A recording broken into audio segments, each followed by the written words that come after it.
Glory to God. I would like to welcome you to our midweek service today. It's a special service that we have prepared for you. And I would like to greet all the brethren of Christ Embassy, Sydney, too. You are God's elite workforce for such a time as this. I thank God for trusting us with the gospel of our Lord Jesus Christ. And we've said yes, and that is how it is for us. It's what the word says, is. Glory be to God. Hallelujah. We'll start off praying, and then after that, we will kick off our service tonight with a segment from Chronicles of Prophecy. Let's start, and let's spend some times in prayer. Blessed be God. Hallelujah. Liborobonto kohosokoromonto. Rabakanta bahasakaramanta baasekerekente. Likoromonto kohosoborobonto. Rabakanta bahasekeremente. Libokoromonto kohosokorobonto. Rabakanta bahasikeremente. Liborobonto bohosokoromonto. Rabakanta bahasakaramanta. Libokoromonto boho sokoromonto leborobonto boho sokoromonto libakanta bahasekeremente lebekerekeste behesekeremente ramokoromoho soborobonto liborobonto rabakanta bahasaramanda bahasakarabanta libokoromonto likerebente behesekeremente likoromonto boho sokorobonto likanta bahasakaramanta liborobonto likaramanta bahase kerebente liborobonto boho sokoromonto liborobonto boho sokoromonto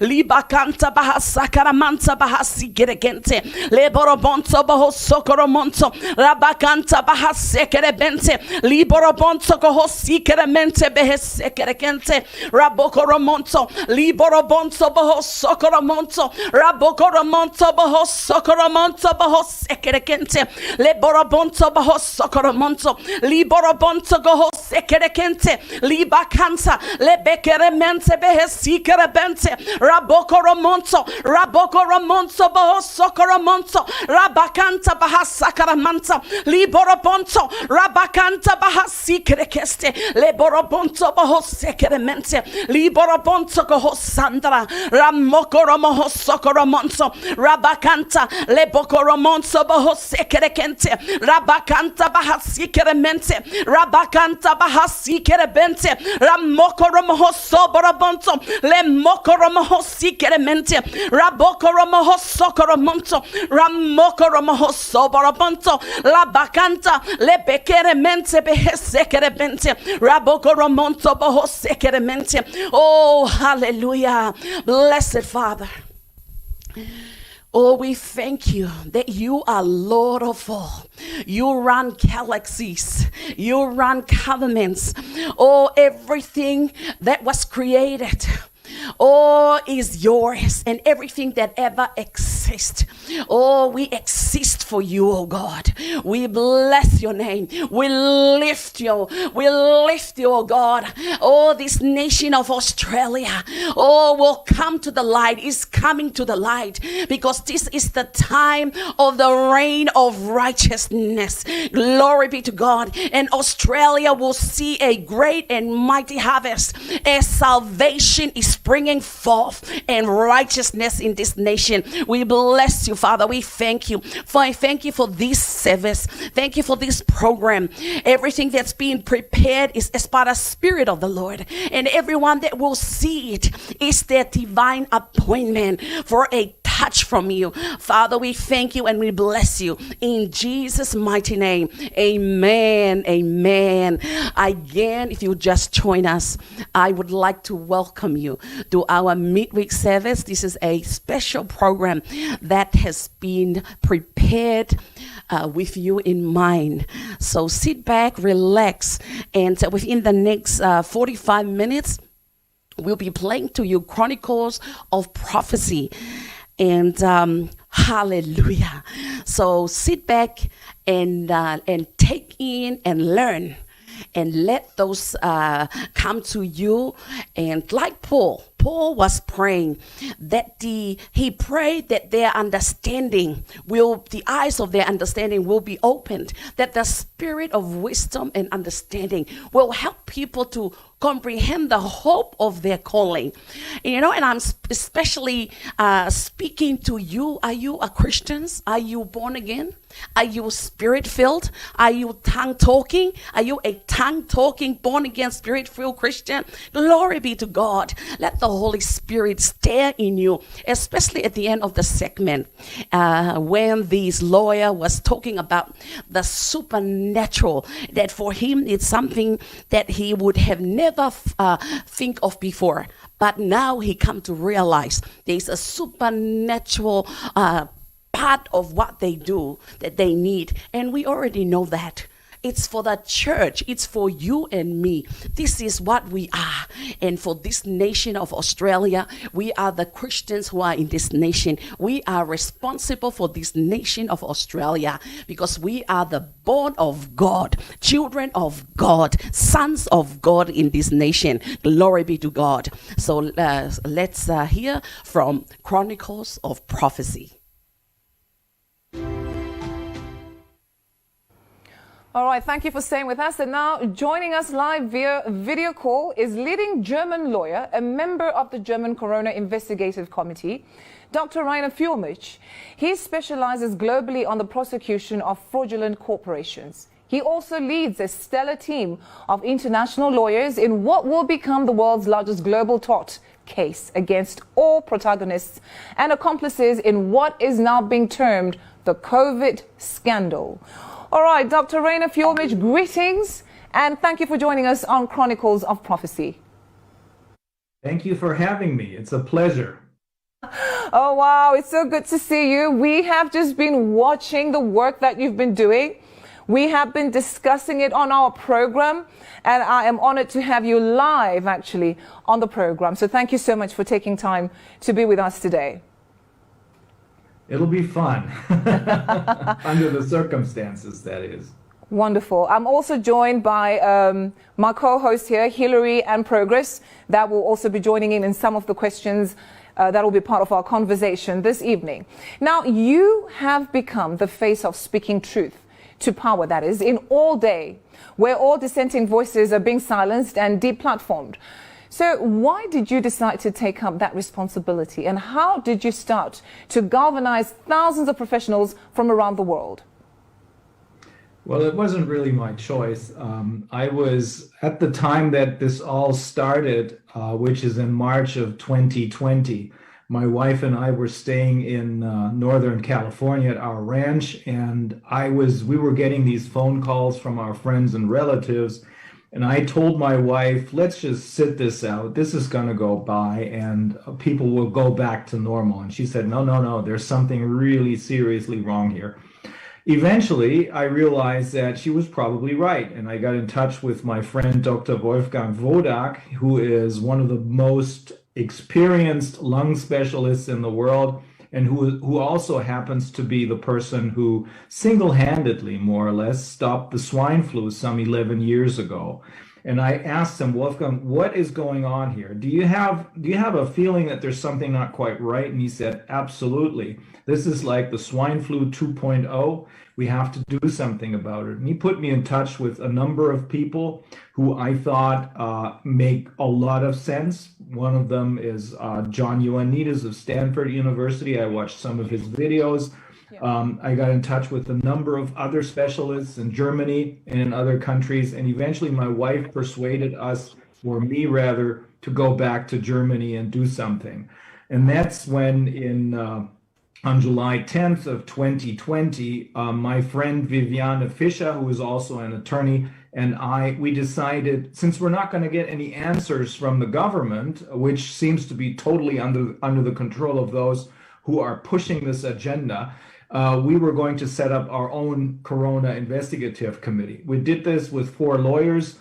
We have Dr. Wolfgang Wodak as our most important medical specialist, Professor Martin Schwab as our most important legal specialist. And since Since that day, since July 10th of 2020, we have interviewed, I think, over 150 renowned scientists, experts from all areas of science, medicine, of course, epidemiology, immunology, economy, law, everything, on three basic questions that we didn't really expect any answers to get from our government. The first important question was, of course, how dangerous is this virus really? Yeah. Has it really been isolated? The second question is, how reliable is the PCR test, which was invented by a very strange person by the name of Professor Drosten.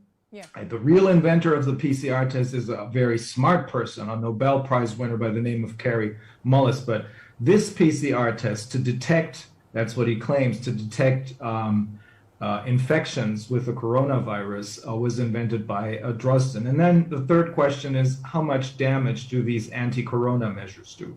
So in the meantime, we've gotten all the answers that we wanted, and the result is this has never been about health. This has always been about a completely different agenda. It's about destroying our economy so that American platforms like Amazon or Booking.com can take over. And in the meantime, our German car industry, which is the most important industry that we have, is being taken over by the Chinese. Apart from these economic damages, which most of the world is experiencing, another important, much more important issue is the destruction of our health. I'm going to walk you through that. Why has it come to this? Why are we now being tortured with vaccines that are not vaccines but are killing people? So that's basically the short answer to the question, why did you get involved in this and what did you find out? Wow. So we all agree that this is a lie. It's a debacle. We call it a debacle, a fiasco of the COVID-19 by the globalists and their agenda just to control the world. So you speak about the PCR test. Your team presented the PCR test as faulty, just like you said, and the order for doctors to label any comorbidity death as a COVID death as fraud. Can you throw more light on this? Well, yeah, you know what? I think this was 2 months into, or a month and a half into the investigations of our Corona Committee in Berlin. And I was riding the subway with my friend, Dr. Wolfgang Wodak, and he was about to get off at his station. And he told me, by the way, you know that the PCR test cannot tell you anything about infection. I pulled him back in. I said, no, I don't. You have to explain this to me. And that's when he explained to me how this PCR test cannot tell you anything. It cannot tell you anything per se about infections. And I got him to get me in touch with some of the world's best biologists, people who specialize in what a PCR test can do and what it can't do. And so we interviewed a group of people who I have absolutely no doubt that they know what they're talking about. Amongst them was Dr. Mike Yeadon, formerly of Pfizer. So this is the story about the PCR test. It was invented by a very smart and witty man by the name of Kary Mullis. He won a Nobel Prize for it. However, it's a great tool to make things visible which are otherwise invisible to the human eye. It enlarges or magnifies molecules that the human eye can't see. But what it cannot do is it cannot serve any diagnostic purpose. In fact, all of the inserts of the PCR test explicitly state that it is not approved for diagnostic purposes. It is only approved for scientific purposes. And Kary Mullis has stated this over and over again. He said, this cannot tell you anything about whether or not someone is sick or infected. It's a scientific tool, nothing else. Why? Well, it cannot tell the difference. It cannot distinguish between, and this is not scientifically speaking, I'm using layman's terms. It cannot tell you the difference between live and dead matter. So when it tests positive to something, it may very well be that it tests positive to a fragment that's a leftover of your body's immune system's fight against the common cold or the flu. That's been 4, 5, 6 months ago. It doesn't tell you anything about whether or not a whole virus, we're only talking about fragments, that's the only thing they can detect with this test, but it cannot tell you whether a whole virus, and that's what you need for an infection, has entered the cell and is replicating there. And it cannot, of course, tell you anything about whether or not someone has symptoms. In order to be infected, you need to not just test positive, but you also have to show symptoms. If the test is positive, as I said, it may very well testing positive to the fragments or leftovers of your body's immune system's prior fight against the common cold or the flu. The way the Professor Drosten's test is set up, it was bound to produce false positives. Why is that?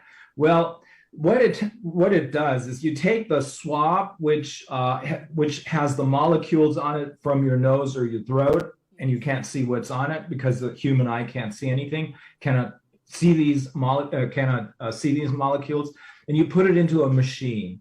And through this machine, you amplify it. That's what it's called. You magnify the thing, but the technical term is cycles of amplifications. Goes 2, 4, 8, 16, 32, etc. In the meantime, everyone agrees that anything beyond 24 cycles of amplification, and you're talking about billions of magnifications at that point, anything beyond 24 cycles of amplification is totally unscientific, it's totally unreliable. And this is apart from the fact that the PCR test per se cannot tell you anything about infections, as I just explained. But anything beyond 24 cycles of amplifications doesn't make any sense. It's unreliable. That's why the Frankfurt Public Health Agency disregards any test that was put into a machine and that was beyond 24 cycles of amplification. At 35 cycles of amplification, you end up, and this is what Dr. Mike Yeadon tells us, you end up with at least 97% false positives. That's at 35 cycles of amplification. 97% false positives at 35 cycles, you said? Yes. And the Drosten test, which served as the blueprint for all of the other PCR tests throughout the world, was set at 45 cycles of amplification. So that tells you the story right there. There is no corona pandemic. There's only a PCR test pandemic. Why? They wanted this pandemic because they needed, and this is, let me quickly explain this to you. This is what really happened. There was probably an accident or something at the Wuhan Institute of Virology at the end of 2019, but it was inconsequential. Couple of people may have died who got in touch with the actual virus that they were working on. They were experimenting with, this is called gain of function experiments. It's insanity, but it serves to make a virus more dangerous. So something went wrong there, or maybe it was staged, we don't know, but it proved to be inconsequential. However, the people who are behind this pandemic, those who are making all this money right now, the financial industry, the pharmaceutical and tech industry, and those who are pulling their strings, they decided this is a great opportunity. We're going to take this accident and use it as a springboard to roll out our agenda, which they had been planning for at least 10 years. We could show concrete plans for at least 10 years had been going on. Okay. And then in early 2020, I think on New Year's Eve even, this now infamous, because he's neither a real doctor nor is he a real professor, Drosten of Charité University in Berlin, he started to work on his PCR test. This is not the first time, by the way. He did this before during the swine flu, and he did that before that. That was on the occasion of the bird flu. So he did it again, came up with a test in no time, and claims that this test can tell you something about infections. In fact, he invented 2 lies, which were then pushed by the WHO to the entire world. The first lie was that there are asymptomatic infections, which means that people who show no symptoms are potentially dangerous. That was needed to make the entire world be afraid of everyone, even people who are completely healthy, who show no symptoms. You know, normally, this is before Corona, if you have no symptoms, what are you? Well, healthy. You're not going to go see a doctor and tell him, listen, please tell me if I'm sick, because there's this Drosten guy or the WHO who are talking about asymptomatic infections, because the first question the doctor is going to ask you is, what symptoms do you have? True. You're going to say none, except I listened to the WHO and Drosten.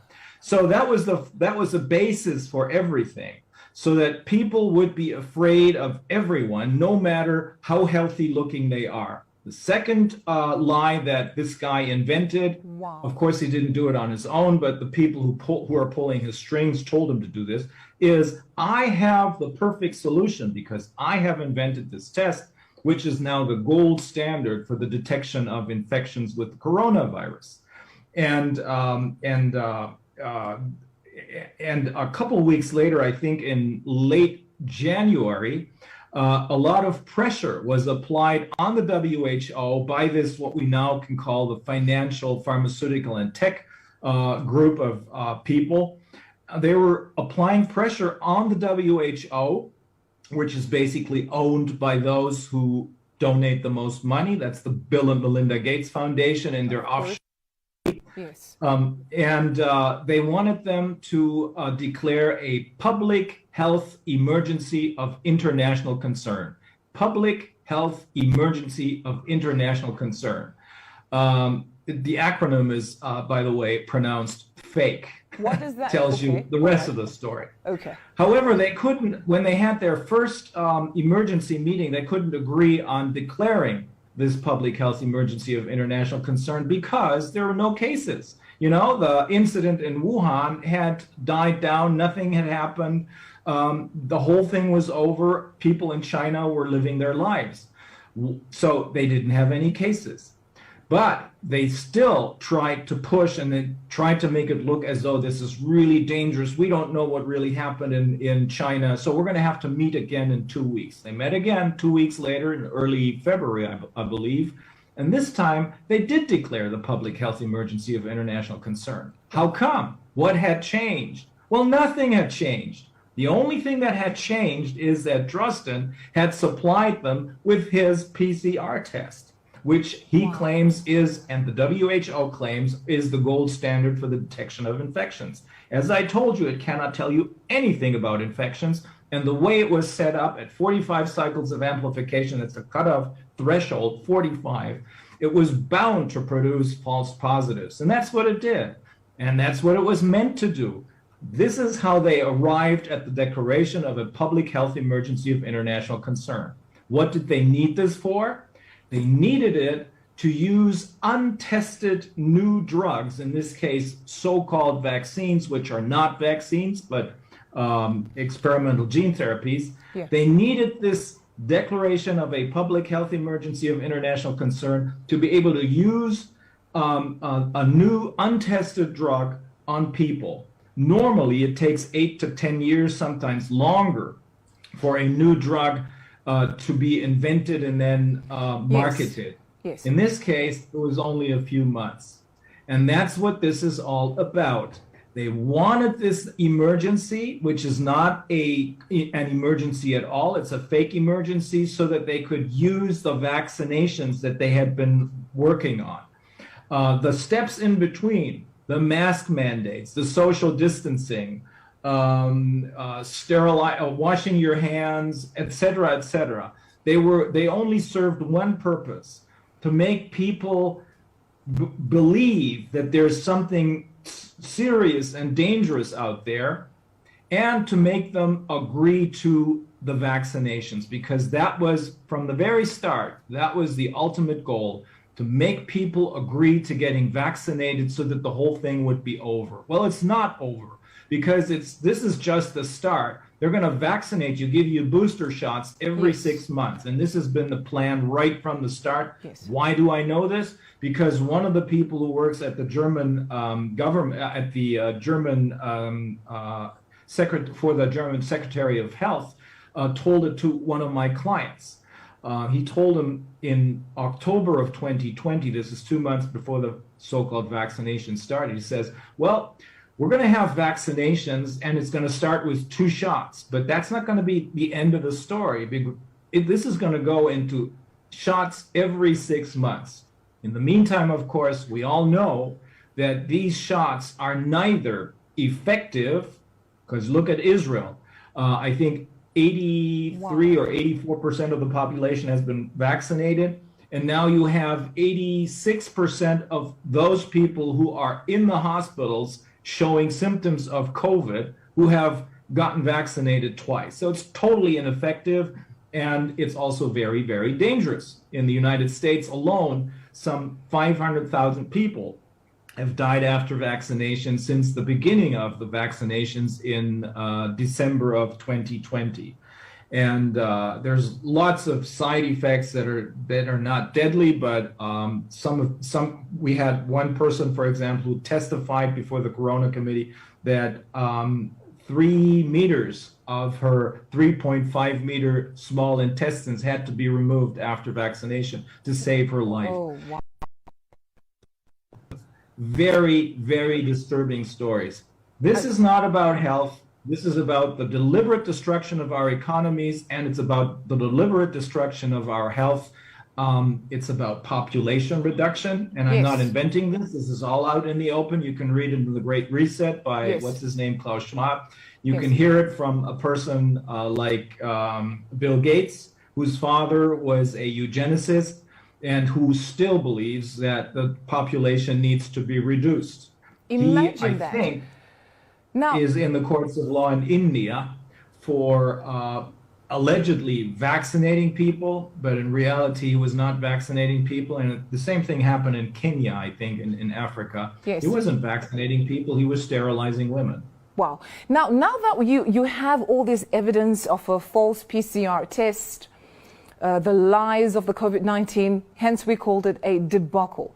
We saw something similar happening during the Holocaust, right? Holocaust, the World War, you speak about, the swine flu, and there were a lot of legal suits that were actually filed against governments and the perpetrators. One of them is the Common Nuremberg Court. So is this, all this information that you've spoken about, can you base this on getting a conviction at the Nuremberg trials? Is that possible? Because right now, we're looking at a global elite that is really pushing an agenda that we all now know have established that this is a lie, but we can't allow this to go on. So does that amount enough evidence to actually go to trial to pin these people down? We think so, yes. We have filed a number of lawsuits here in Germany, but right from the start, and this was not the intention when we founded the Corona Committee. We just wanted answers. But the longer the Corona Committee went on, the more lawyers started to ask us if we could put them in touch with the experts who we spoke with, who we interviewed, and if we could give them their expert testimony. And that's when I realized we're going to have to go to court as well, because things are getting completely out of hand. This is before we realized that this is not about health, because, in the beginning we just thought, well, maybe somebody made a bad mistake or something. It was only about a half a year into our investigation that we realized this has nothing to do about health, never did. So we decided we're going to file lawsuits. We're going to sue those who we can see. There's people behind them who are pulling their strings. We're going to get to them later, but those who we can see who are immediately responsible one of them is, of course, Professor Dr. Drosten. Another one is the guy who runs the German equivalent of the American CDC, the RKI, Robert Koch Institute, a veterinarian by the name of Wheeler. So we have sued them. But we know, or I know from experience, because I have been working as a trial lawyer for 27 years, and we have only been representing consumers and small and medium-sized corporations against large, usually fraudulent corporations like Deutsche Bank, which is the most criminal organization in the world. I know because I used to work for them 28 years ago.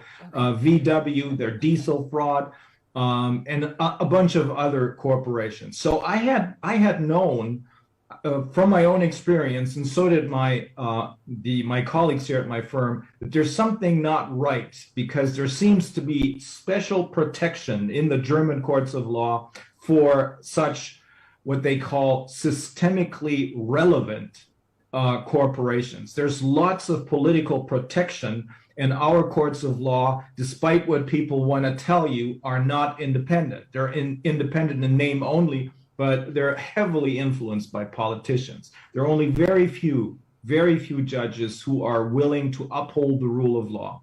Everyone else is pretty much under the control of politicians. So that's why I decided right from the start, we're going to have to cooperate on an international scale.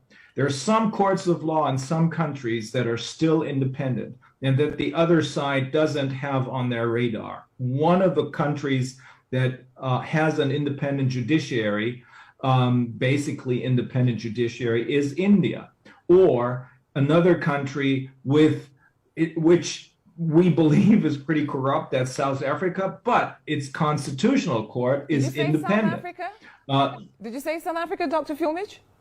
Yes, I did. Yeah. Okay. I just thought I wanted to get that clear. All right, go on, please. But I'm not trying to talk things down. I mean, Germany is a very, very corrupt country. It has a clean facade, but it's pretty threadbare in the meantime, and you can see right through it. So Germany, in my view, is one of the most corrupt countries in the world.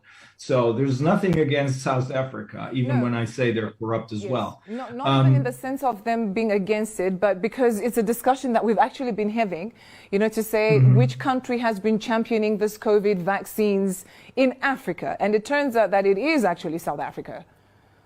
Well, the thing about who is championing the vaccines and who isn't has a lot to do with who is behind this. Yeah. Who is behind this? Well, the people who are behind this are some very rich families who basically own the financial industry. Yeah. Through the financial industry, they own the pharmaceutical and tech industry.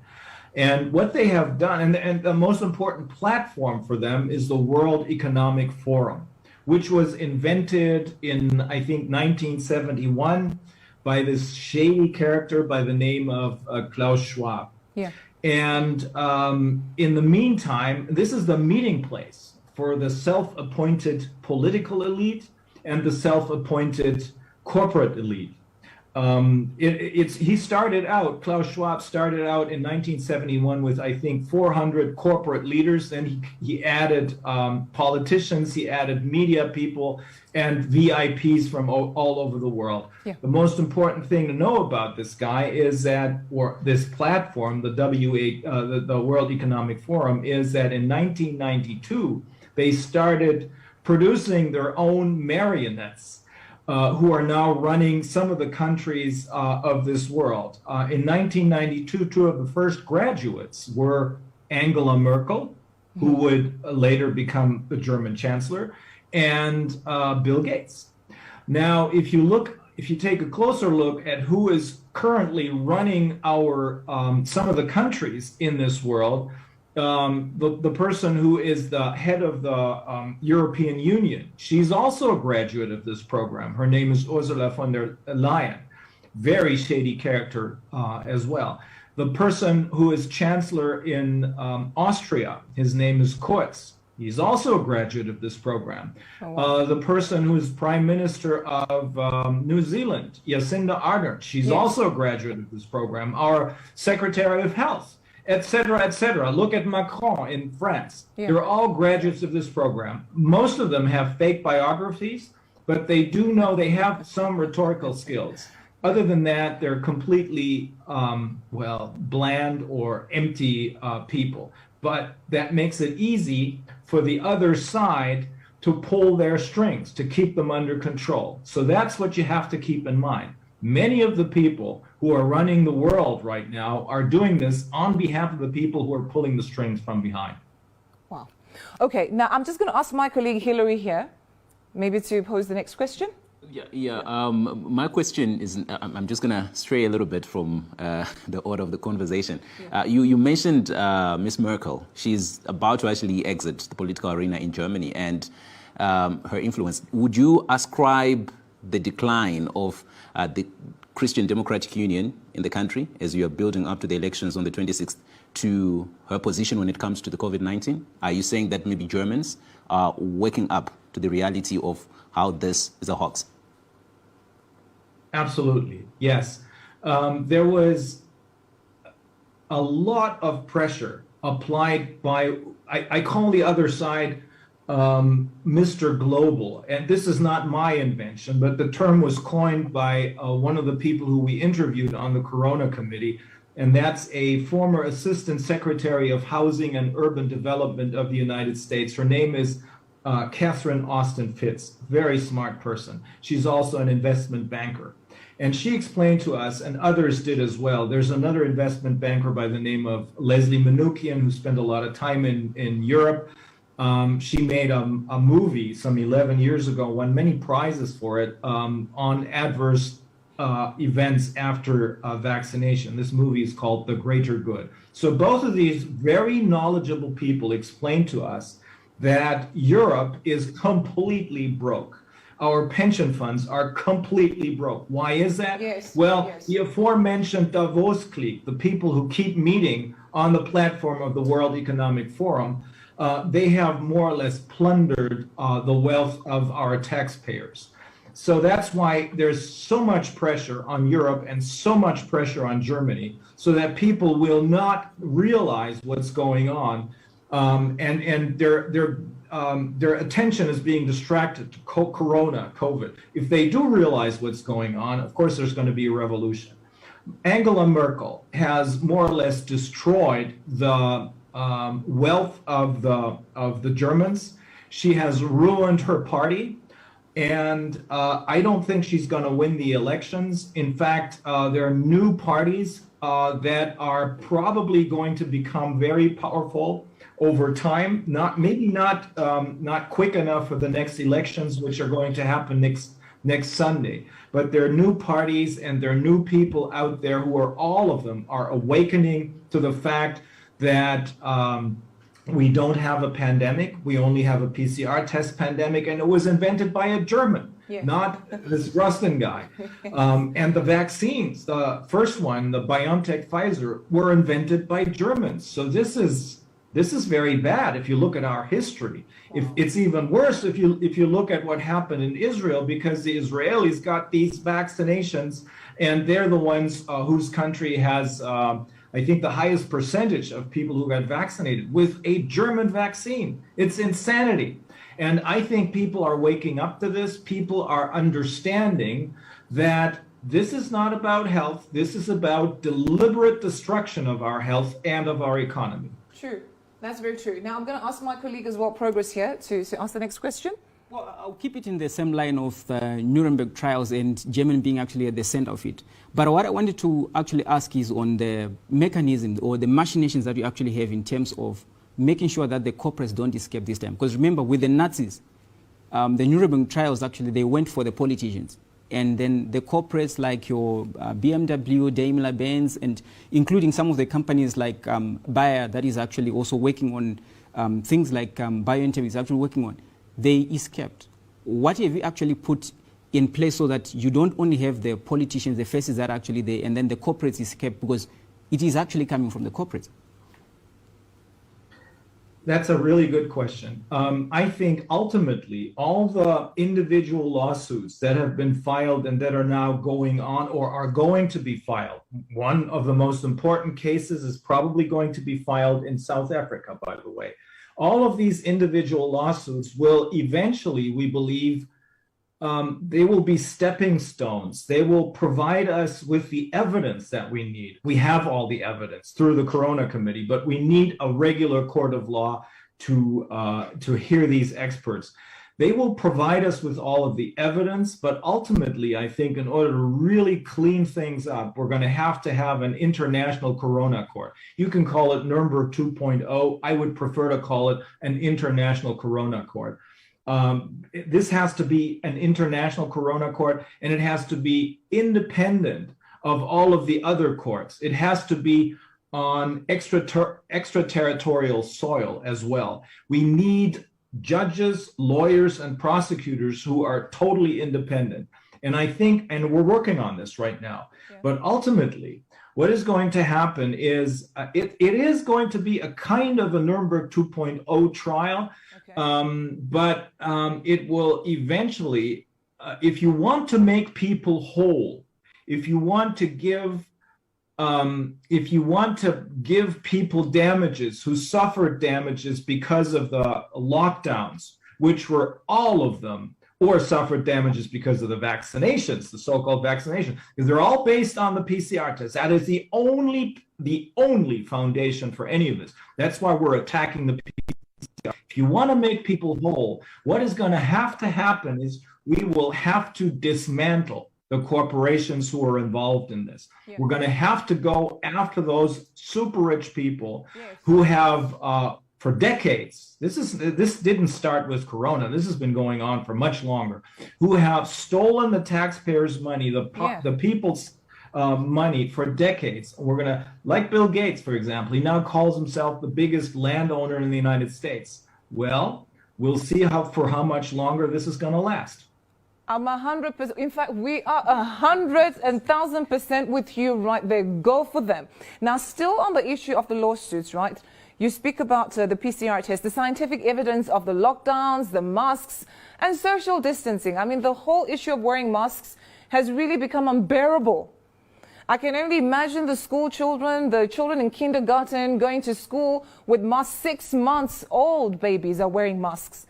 Governments of the world, you know, using this whole fake PCR test, obviously, to come up with these lockdowns and mask mandates. What kind of redress, maybe should I say immediate redress, is your team going to, you know, take in this class action lawsuit? Because we need to be free from these lockdowns. We need to be free from the mask mandate. So is there any immediate solution? Well, there is no immediate solution unless the people rise up, and that'll be the ultimate solution. What we're doing here, we're fighting this war, and it is a war against not just humanity, it's a war against creation by psychopaths and sociopaths who think they can play God. Anyone who plays God will not survive this. Amen to that. Amen to that. Wonderful. Now, okay. So we're fighting this war on 3 different levels. One is our legal efforts in the individual courts of law in the United States. We have one class action going in Canada. There's another one that's going to be filed very soon. There's more in the United States, in the state where I have my home, my ranch in California, because the public servants are rising up. They don't want to get vaccinated. 1/3 of the police department in San Francisco, that's 500 police officers, are going to go to court. 1/3 of the fire department, that's 170 firefighters in San Francisco, are going to go to court. They're going to have their own individual class actions. Half of the public servants in the city of Los Angeles, and that's 60,000 people. So half of that is 30,000 public servants. They're going to go to court. We're going to have all of these lawsuits, but it's not going to be enough. We also have to do what you're doing, what I'm doing, and many others are doing. We're going to have to bring out the truth because people are awakening to the truth. This has been going on not just for decades, it's been going on probably for centuries. But this is the right time. This is the perfect time to fight back. We're going to have to bring out the truth. We're going to have to educate people on what's really going on. But there's a third level. And this third level, which I was completely unaware of because I'm a rational lawyer, that's the spiritual level. Some people call it the religious level or the spiritual level or the instinctive level, whatever. Call it what you will. But there is a third level. I call it the spiritual level. And I think that's going to be crucial. And I keep telling people when they ask me, I keep telling them, if you had asked me this, or if you had told me this a year and a half ago, that there's a spiritual level to my work as a lawyer, I would have told him, go take your pills, go see a doctor, and things will be okay. Yeah. I've changed my mind, because that's what this is all about. Yes. We have empathy, we have emotions. The other side doesn't. They have no access to this spiritual level. That is going to be crucial. That's how we connect. That's how we talk to each other. That's how we communicate. Yeah. And that's how we're all going to rise up, all of us. And there's no way they can stem that. No way they can fight this. Amen to that. I like that. Life is spiritual, Dr. Fulmich, and I love that you make that statement. I know you gave me 45 minutes of your time, but can you allow me to just ask you this one question? Sure. You were one of the very first people to point out that it is absolutely true that there was gain-of-function experiments at the Wuhan Institute of Virology with the American taxpayers' money before the documents actually gave credence to that. However, you say the assertion that a dangerous virus that escaped from that leak is not true. So now that I have you in person, could you clarify that? Well, the thing is, we know for a fact that the American epidemiologist, Dr. Fauci, was involved in these experiments. Despite the facts that he wasn't supposed to be involved in this, he was using American taxpayers' money for these experiments. The other person, there's more people, but another person who was involved in this was the aforementioned Professor Dr. Drosten, this very, very shady character. Now, what we believe, we haven't gotten to the bottom of this yet, but what we believe is that they tried to make that virus more dangerous than it was. They tried to make it jump from animals, in this case probably bats, to humans, but we believe it didn't turn out that way. What is probably true is that the virus, I'm not denying that there's a virus. Yes, there is a virus, except we believe it is no more dangerous than the common flu. And that's what even the WHO agrees on. Yeah. And they're in agreement with one of the most most cited scientists in the world. That's Professor John Ioannidis. Both of them agree that the actual dangerousness of the virus, or the infection fatality rate, is something between 0.14% and 0.15%. And that is roughly the same as the common flu. So whatever got out of that, if there was a leak, if there really was a leak, if it wasn't staged, whatever virus we're dealing with, be it a natural one or part man-made or wholly man-made, it is no more dangerous than the common flu. Our immune system is such a wonderful tool that it can deal with this. Yeah. That's why the infection fatality rate is only that of the common flu. But they used it as a springboard to roll out their agenda. The actual danger does not come from the virus. It doesn't come from the virus. It comes from the vaccinations. That's true. That is how they bypass the immune system. You know, the immune system catches the virus more or less in front of your face, in the nose and throat. If you bypass that and shoot that most dangerous particle of the virus, which is the spike protein, directly into the body, plus you add a number of ingredients that are not supposed to be in your body. One of them is the mRNA or the lipids. That's what makes it dangerous. That's why you have 85% or 86% of the people who are in hospitals in Israel who were vaccinated. But a much more important number is if you look at Mongolia, in that place, there were no cases whatsoever, no cases, none. Then they started the vaccinations, and all of a sudden they have spikes in these cases. Wow. So what's killing people is not the virus, it's the vaccine. It is the vaccine. All right, Dr. Fulmich, you know, all the things that you have spoken about it's so reassuring. And in fact, it's information to the whole world right now to take action and not just stand and watch. We thank God for people like you.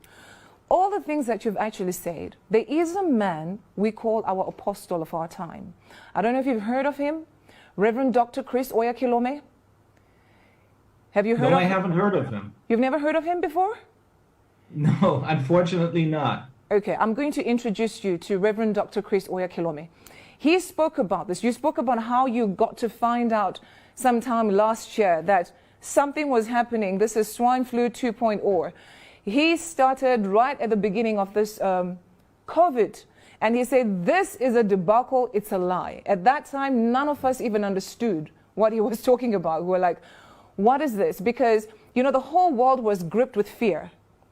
And people thought, okay, they're dying, there's a virus out there, people are just going to drop dead on the streets, like what the lies of Bill and Melinda Gates were saying, that especially in Africa, you'll find people will be just dying and dropping dead on the streets. He started speaking about it, and that's the reason why we even created this program. And now we are here speaking to people like you to, you know, help solidify all these things. So I will introduce you to Reverend Dr. Chris Oyakhilome, and in so doing, he is the president of... God, what a segment it is. And that brings me back to us. I love how he ended that segment talking about the spirituality side of what is happening. And it's like God is talking about where are the Christians? Where are my people? Let me read out to you in the book of Ephesians chapter 5.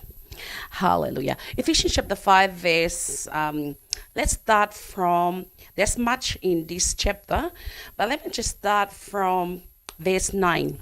For the fruit of the Spirit is in all goodness and righteousness and truth, proving what is acceptable unto the Lord.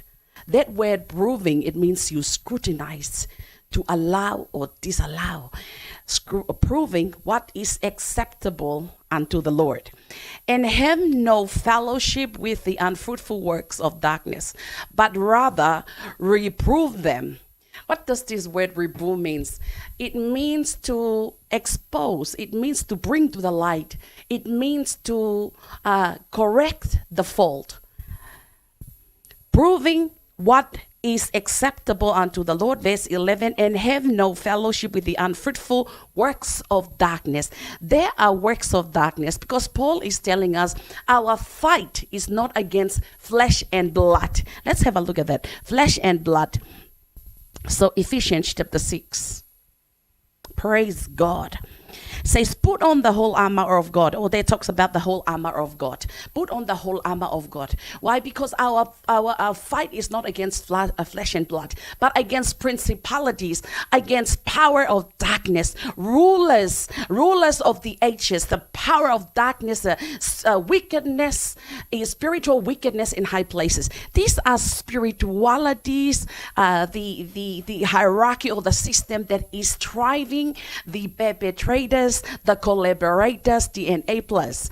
And us, we are the one that the Holy Spirit works through to bring to put things in alignment with God's perfect will on earth today. Hallelujah. Let me keep reading that. So verse 10. So it says, proving what is acceptable unto the Lord, or verse 12. For it is a shame,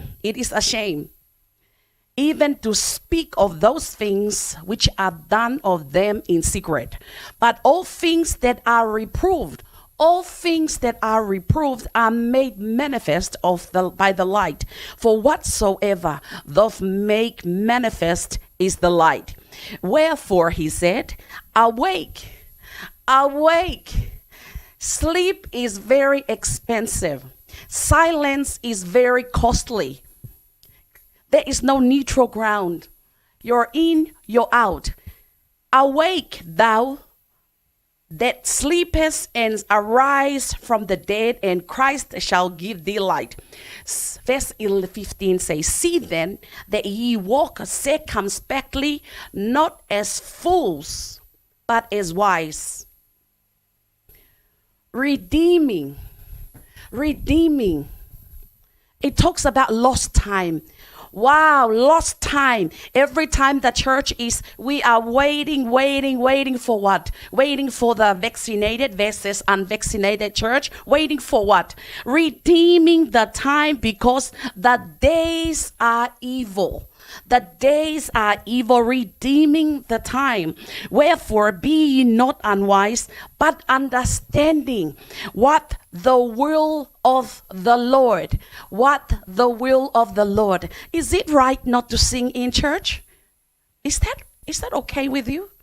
Because the fruits of our lips we give thanks unto God, the sacrifices of praise. Do you know that God has instructed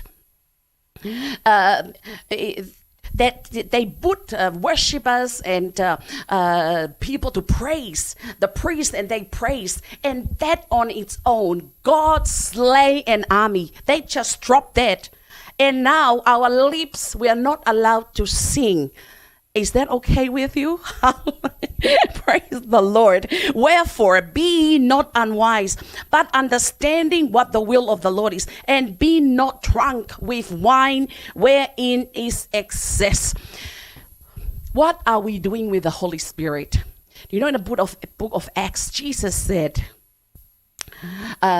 previously, before he died, he actually told his disciples, it is better that I go, because another comforter, he's gonna come. He is the Los Paracletus. He's gonna walk alongside you. He's gonna come and he's gonna be with you. He's gonna be in you. And in the book of Acts, so we see this in chapter 2, where the Holy Ghost, the one that Jesus was talking about. Let me get to that, because the question tonight is, what are we doing with the Holy Ghost? What are we doing with the Holy Ghost? Hallelujah. Let's go back to Acts. Let me read book of Acts, chapter 2. Let's go. And when the day of Pentecost was fully come, they were all with one accord in one place. Can you imagine? The day of Pentecost is a celebration that the Jews in the Old Testament, it's before the first fruit, they come together and they celebrate. So it was a celebration. So they were all outside celebrating the day of Pentecost. But these people, they were not part of the celebration. They were inside. And they were inside. They were all with one accord in one place. And suddenly there came a sound from heaven as of a rushing mighty wind, and it filled all the house where they were sitting. It filled the house. Filled mean they were fully immersed, totally immersed. In other words, they were baptized in the Holy Spirit, by the Holy Spirit. And there appeared unto them cloven tongues like as of fire, and it sat upon each of them. And they were all filled. Do you see there were two occasions there? The first one, it filled the house. They were totally immersed in it.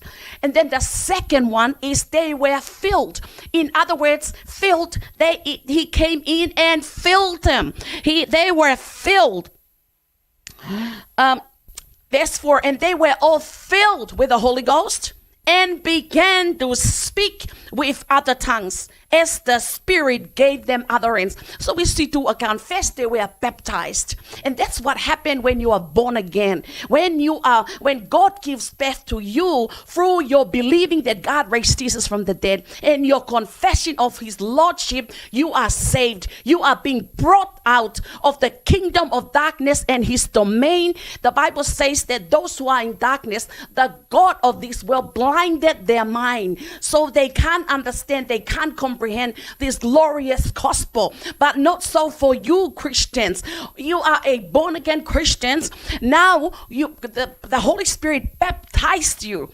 into the body of Christ, into Christ. And the next thing you do is in verse 4 is be filled. Be filled with the Holy Ghost. And that it states, then you begin to speak with other tongues as the Spirit gave them utterance. Now, that is when the Holy Ghost landed on planet Earth. Glory to God. He is still here. And what's the purpose of his coming? Let's go back, see what is the purpose of his coming. Let's look in Acts chapter 1. Verse 8, it says, but ye shall receive power, dunamis, power, dynamic ability to cause changes. You hear this lawyer, he talks about the spirituality. Because it is given to you and me power to effect changes in the spirit realm. Glory be to God. So verse 8 and says, but ye shall receive power after the Holy Ghost is come upon you, and ye shall be witnesses. That's the purpose of the Holy Spirit in you and in me, is that we are witnesses. We are not witnesses just being quiet, just being silent, just like, we're just looking around. We are witnesses. Who are witnesses? Look, go to the book of Hebrews chapter 11. And read how they were witnesses, how they become witnesses. Glory to God. And ye shall be witnesses unto me both in Jerusalem and in Judea and in Samaria and unto the uttermost parts of the earth, and in Australia and in Sydney, in Melbourne, in Brisbane, in New Zealand, in Tonga, in Fiji. We are witnesses. Glory to God. And how are we to be witnesses? That's where we go back to the book of Ephesians.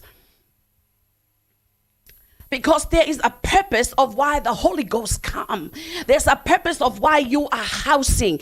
You are housing the Holy Ghost.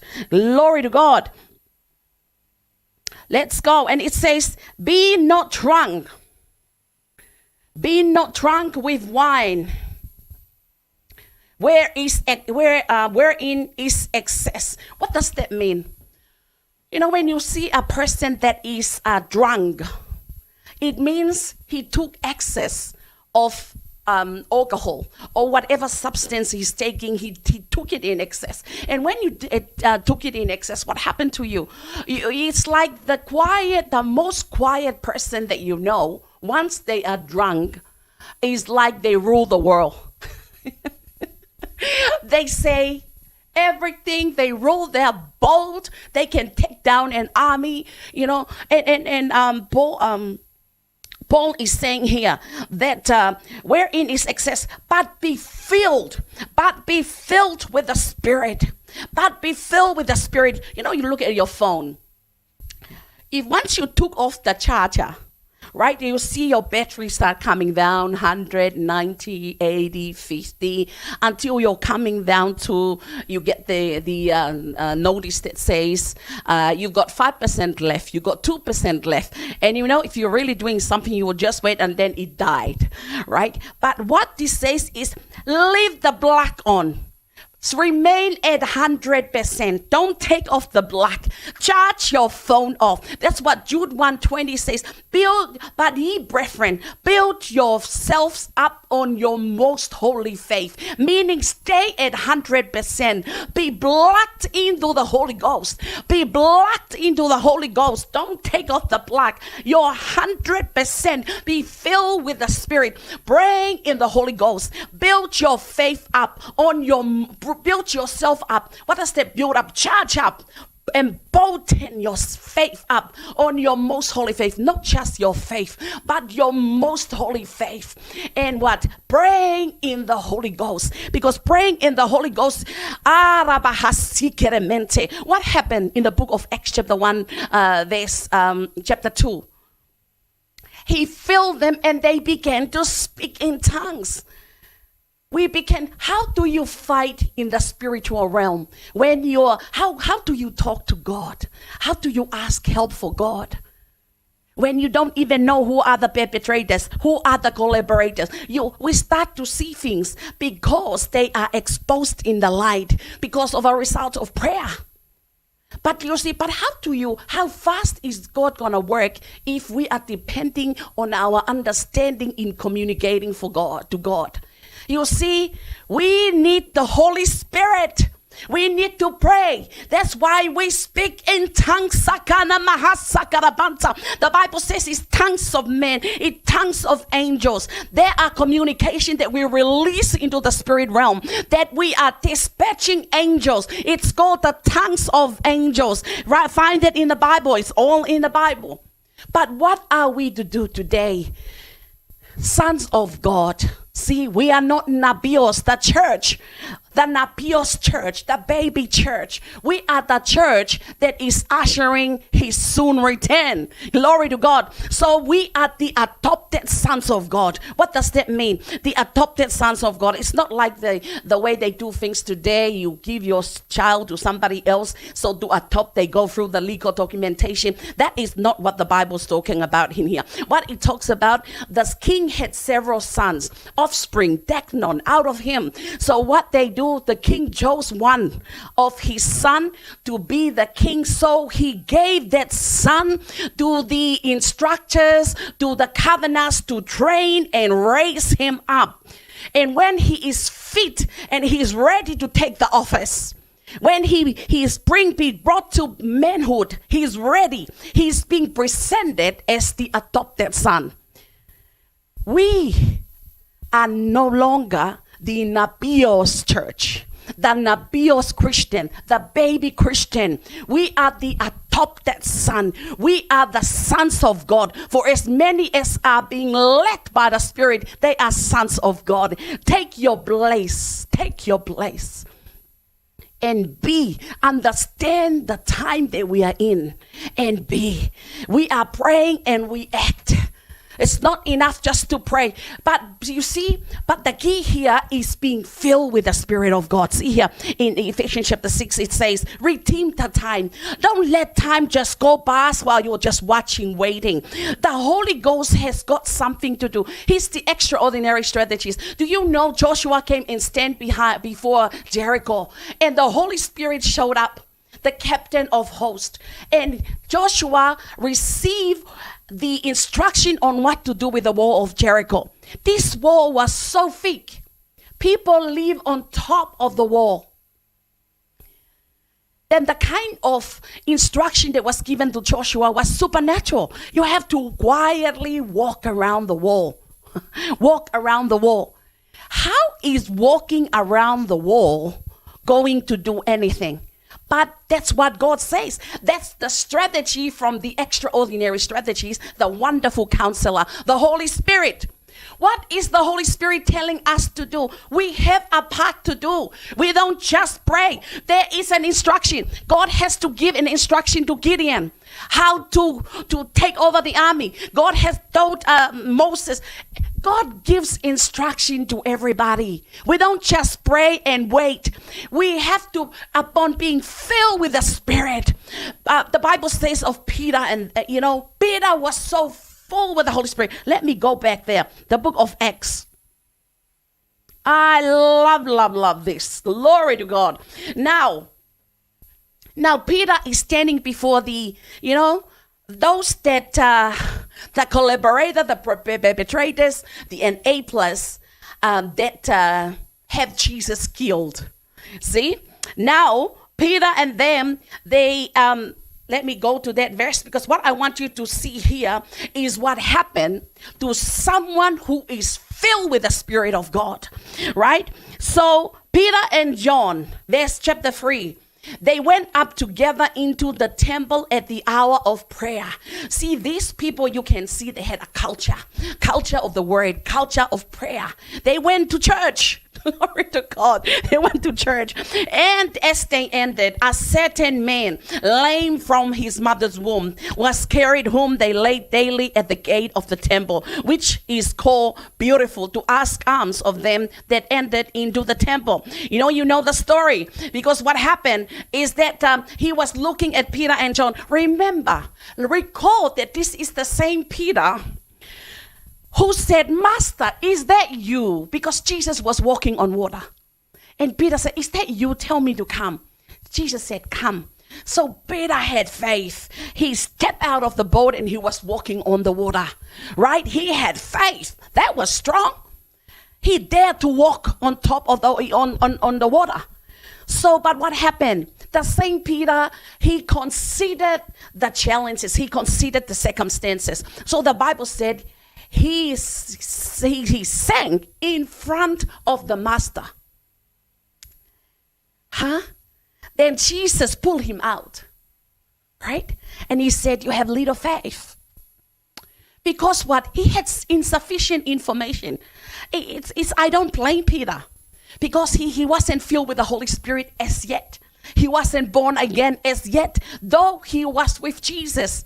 And then, when it came to the time where he denied Jesus, the poor guy, he wants to do right. But like Paul says, I want to do good. But then I know I do the opposite, right? But praise be to God, because of Jesus. Now the same Peter walked past the gate, and this guy who was lame from birth looked up expecting money. And Peter, because he now understood the power that came upon him for witness, dunamis, the ability to effect change. He looked at the man, the same Peter that was with Jesus, who had little faith. Now he is loaded. He's got the Holy Ghost in him. He looked at him and he said, then Peter said, silver and gold have I none, but such as I have. What do you have when you are born again? What do you have? Peter said, such as I have. In the name of Jesus Christ of Nazareth, rise up and walk. What do you have? Do you know that you have the name of Jesus the same way Peter has? We have to say that in the name of Jesus. Rise up and walk. In the name of Jesus, COVID die. When it comes to your body, you are a Christian. You have the name of Jesus. And he took him by the hand, by the right hand, and lifted him up. And immediately, this is the gospel that we have. It's instantaneous. The same way when we believe that God raised Jesus from the dead, instantly you have righteousness. And the moment you confess his lordship, instantly you are saved. So automatically you are being brought in as an adopted, as a son of God. Glory be to God. And you see, and he leaping up stood and walked and entered with them into the temple, walking and leaping and praising the Lord. Please understand here, when we use the name of Jesus, Peter did not pray. He did not pray. He just said, in the name of Jesus, rise up and walk, and he helped him out. This is the kind of authority and power that has been given unto us. Jesus said, all power and authority has been given unto me in heaven, on earth, and earth below. He has given to us, and he said, go. Now let me go here, because this is something that I wanted to end tonight with, because now we come to chapter 4 because of what happened with this man, how everybody knew about him, and they saw him like he'll walking, praising God. They can't deny that. But what they want to do, they want to silence Peter. They want to silence them. So what did they do? What they do is they threaten people. They threaten the church with 1,000 fine. Is that what you're afraid of? 1,000 fine. I've got mine for being in church. $1,000. They threatened Peter and John and said, and they spake unto the people, the priest and the captain of the temple, and Sadducees came upon them. Hallelujah. It's amazing. We are living at a time. My question is like, what are you doing with the Holy Ghost? What are you doing with the Holy Spirit? Now, Peter and John, I want to bring your attention here to the ministry of the Holy Spirit, because when it comes to verse 4, it says, and howbeit many of them which heard the word believed, and the number of men was about 1,000. So they continue. They were bold because now they have the Holy Ghost in them. They are filled. See, that's the word, is being filled.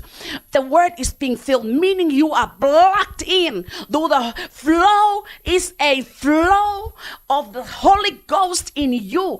The Bible says when you are born again, you are joined with the Holy Spirit as one spirit. There is not you, there is not the Holy Ghost.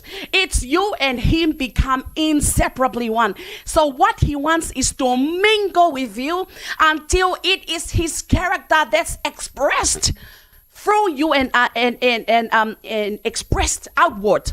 Is his character. And that's why our vision at the Love World is that we take God's divine presence to the peoples and nations of the world, and to what? To demonstrate the character of the Holy Spirit. This is what it is. When you are filled and you fellowship with him in such a way, you are filled, ever under, it's like in excess, meaning you are under in the total control, the total influence of the Holy Spirit, where he expressed himself through you. Take note of this, because what happened, they are observing that all the people here, they were speaking in tongues, and they recognized that these people are speaking in their language, but they understand these are all Galileans. Now, and then you see here in verse 7, it says, and when they had set them in the midst, they asked, by what power? What power? What power am I speaking? What power, they asked them, what power or by what name have you done this? Then Peter, filled with the Holy Ghost, said unto them, you rulers of the people and elders of Israel. And he continue to talk and witness. Hallelujah. Now, this is the one, verse 13. And this is verse 13.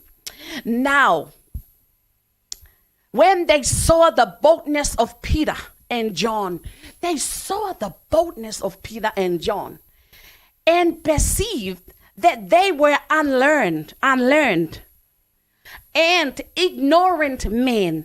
They marveled, and they took knowledge of them that they had been with Jesus. Glory to God. This is what the Holy Spirit does in you when you are filled with the Spirit.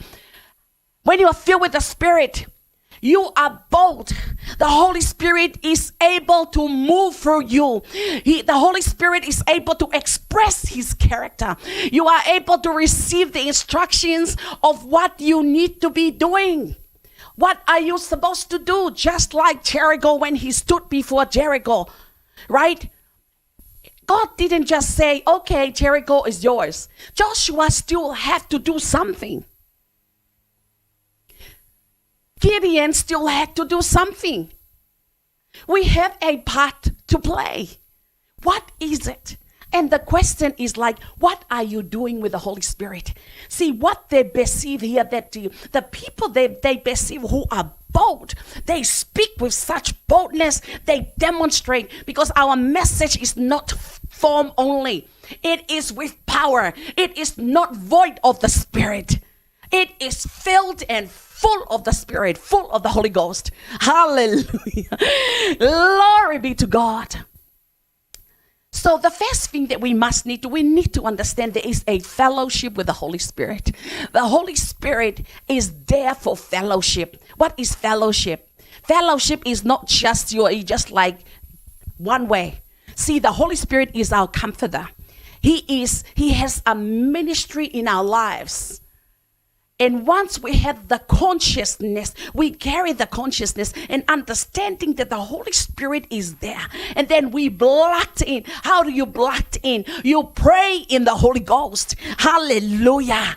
Pray in the Holy Ghost. So starting from the first, Monday the 1st, we thank God for our dear man of God, Pastor Chris, who is today we took part in Prayer Phone. Prayer Phone is 365 days, 24 hours prayer chain that is a prayer network from all around the world. And today, Sydney, it was from us in Sydney. We took part in it. Praise the Lord. And we like to thank our man of God, Pastor Chris, for the opportunity that we have to be a part of the helpers of war. Hallelujah. We prayed as a ministry, we pray as a region, we pray as a church, and we pray individually, and then we've got praise the Lord.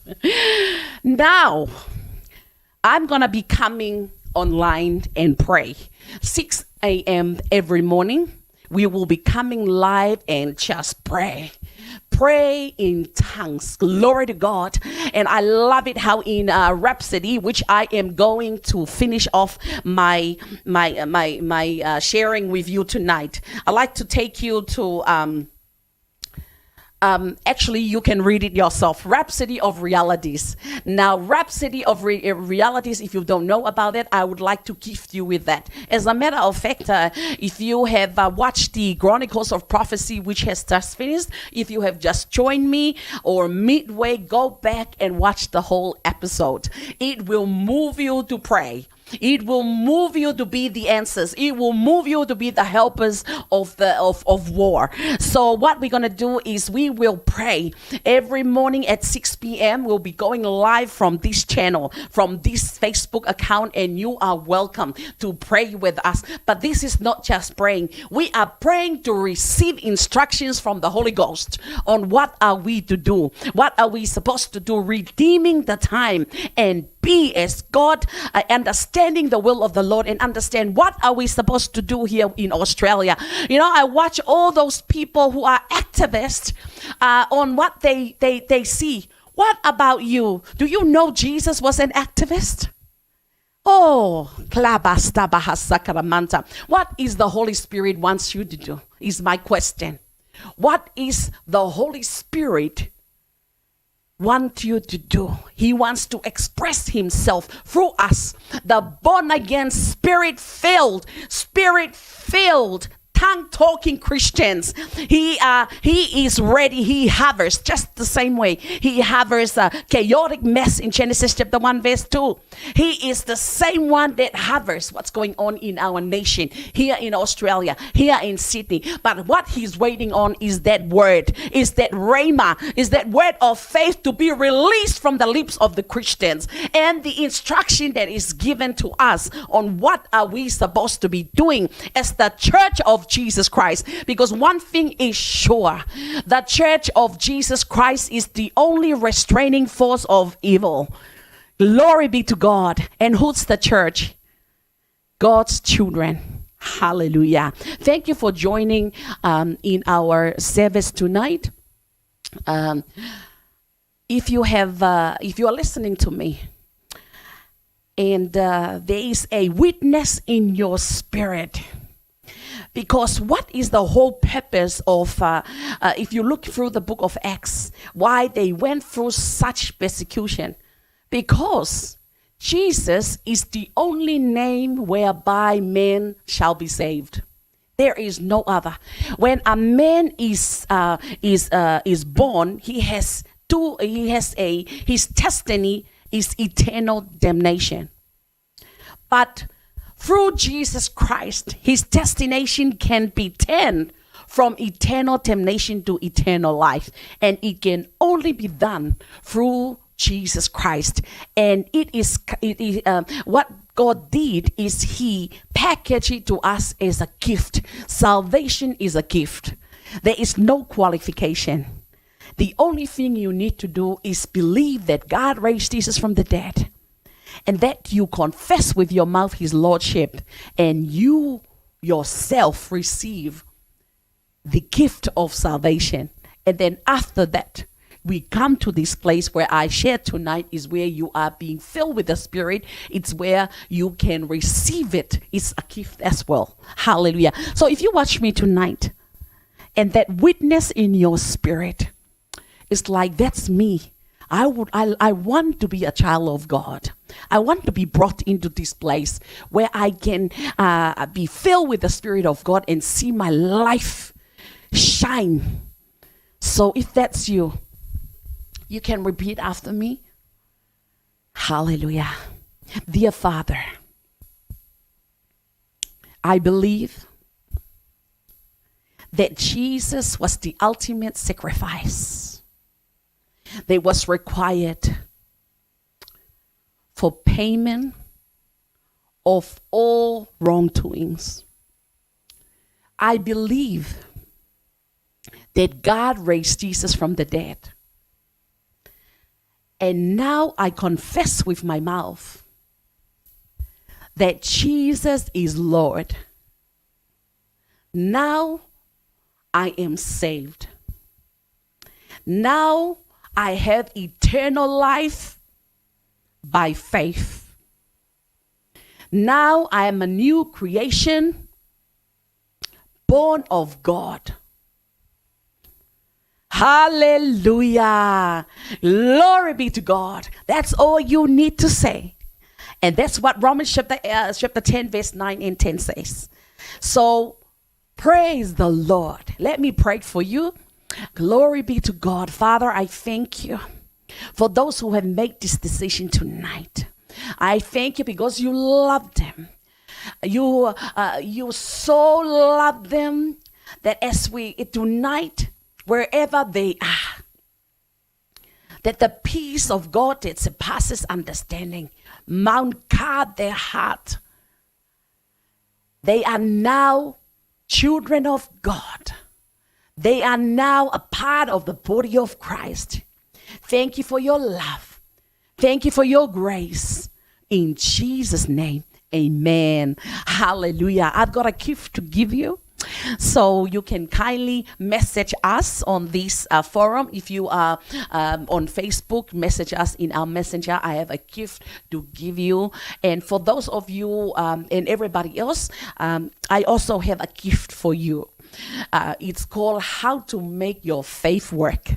So I would love to send that to you. And the other book is like The Power of Tongues. The Power of Tongues. I would love to send it to you. Just kindly inbox me and I will make that available for you. And then another thing, we invite you to join us online 6 a.m. to 6:30 every morning. We will come online and just pray in tongues and have a time of worship and spending time praying in tongues. Thank you so much for joining in tonight, and I encourage you to stick with the word of God. Go for the word. There is so much we are loaded with the word of God, information, resources. We have Pastor Chris Digital Library. We have a Rhapsody of Realities. We have audios. We have so much that can load you up on the inside and build your faith strong. And because they are the only means that the Holy Spirit needs, is able to work. He needs the word of God in our spirit because his spirit, and he needs the word in our spirit. Glory be to God. Thank you again for joining in tonight. And we will finish off with a song from Pastor Tevita. So love you all. Good night.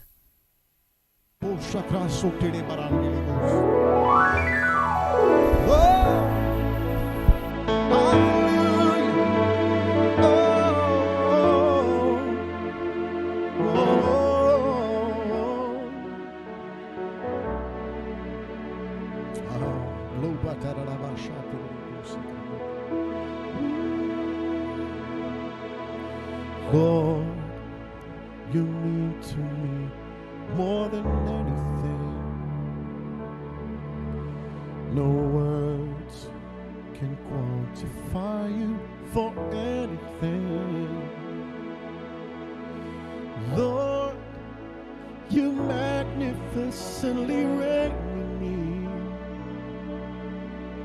Oh Lord, I just want to love you more.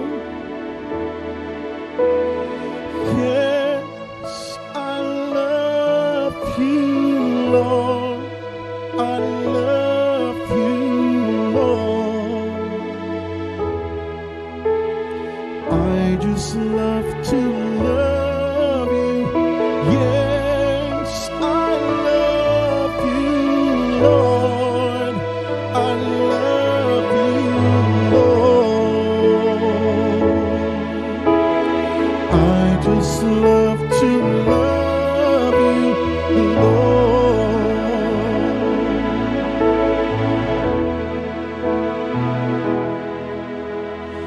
Lord, you mean to me more than anything.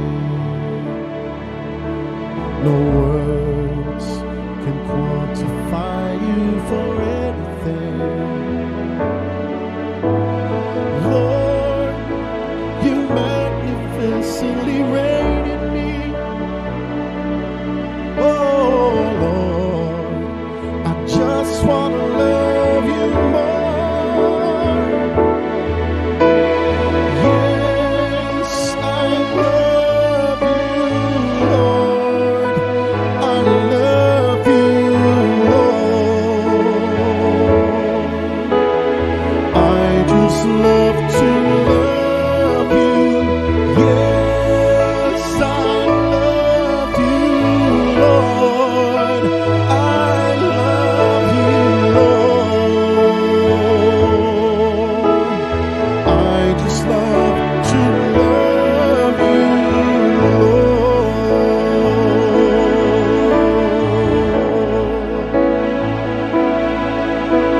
You're beautiful in all your ways. You're the greatest love of all. You're glorious and gracious.